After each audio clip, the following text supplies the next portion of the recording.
బరబాటి అదేనండి బొబ్బరి చిక్కుడు చాలా సులువుగా పండించుకోవచ్చండి. మనం టెర్రస్ గార్డెన్లో కానీ నేల మీద కానీ ఎక్కడైనా సరే స్ట్రెయిట్గా మనకి ఎండ తగిలే చోట పాదు పెట్టుకున్నాం అనుకోండి, అంటే మనకి సూర్యరశ్మి ఎక్కువ కావాలన్నమాట. అప్పుడు ఇలాగ చక్కగా ఏదో జాలర్ల కింద భలే వేలాడుతున్నాయి కదండి బరబాటి. ఇది మనకి కొంచెం పెద్ద కంటైనర్లో పెట్టుకున్నాం అనుకోండి ఎక్కువ హార్వెస్ట్ వస్తుంది. అలా కాకుండా చిన్న చిన్న కుండీల్లో పెట్టుకుంటే ఎక్కువ హార్వెస్ట్ రాదండి. నేను ముందు 12 ఇంచెస్ పాట్లో వేసాను అనమాట. ఆ పాట్లో వేసినప్పుడు కొద్దిగా వస్తూ ఉండేది దిగుబడి. ఆ తర్వాత పెద్ద గ్రో బ్యాగ్స్ తెచ్చాం కదండి, అదే సిమెంట్ తొట్ల కంటే పెద్ద గ్రో బ్యాగ్స్ బెటరు అని చెప్పేసి నేను వీడియోస్లో కూడా చూపించాను కదా, అదేనండి ఈ గ్రో బ్యాగు. దాంట్లో మట్టి వేశాక ఇక ఈ బరబాటిని తీసుకొచ్చి దీంట్లోకి మార్చేసాం అనమాట. ఆ 12 ఇంచెస్ పాట్ నుంచి మార్చాకండి చక్కగా పెరిగి, మళ్ళీ పాదు కూడా పెద్దదేం లేదండి. మీరు గమనిస్తే చాలా చిన్న పాదు. ఆ చిన్న పాదుకే చక్కగా అలాగా అంచెలంచెలుగా కాస్తూనే ఉన్నాయండి కాయలు.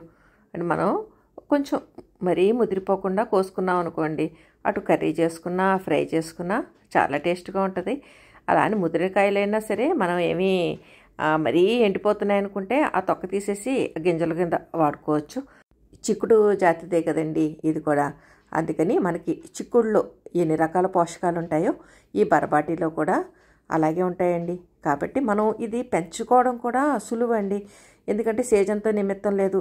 ఏ సీజన్ అయినా సరే చక్కగా మనం గుత్తులుగా ఇలా కాయలు కాస్తూనే ఉంటుంది. మంచి హార్వెస్ట్ తీసుకోవచ్చు. కాబట్టి చిక్కుడు మనకి శీతాకాలంలో ఎక్కువ కాస్తుంది కదా, అలా కాకుండా ఎప్పుడు కాయలు కాసే బరబాటి లాంటిది మనం టెర్రస్ గార్డెన్లో కానీ నేల మీద కానీ వేసుకున్నాం అనుకోండి, మనకి శ్రమకి తగ్గ ఫలితం వచ్చినట్టు ఉంటుందండి. అలాగే పోషక విలువలు కూడా చిక్కుడికి ఏమాత్రం తీసిపోదు. కాబట్టి మనం ఆరోగ్యపరంగా కూడా మనకి ఎక్కువ ఉపయోగపడ్డట్టు అవుతుంది. కాబట్టి మీరు ఏదైనా అవకాశం ఉంటే కనుక ఈ బరబాటిని కొంచెం పెద్ద పాట్లో వేసుకుని పోషకాలు అవి ఇచ్చుకుంటూ, అంటే లిక్విడ్ ఫెర్టిలైజర్స్ అవి ఇచ్చుకుంటూ, అప్పుడప్పుడు వేపపిండి అటువంటివి ఇచ్చుకుంటూ ఉన్నారనుకోండి చక్కగా కాస్తాయి. మనం సేంద్రియంగా పండించుకున్నవి మరింత టేస్ట్గా ఉంటాయి కదండి.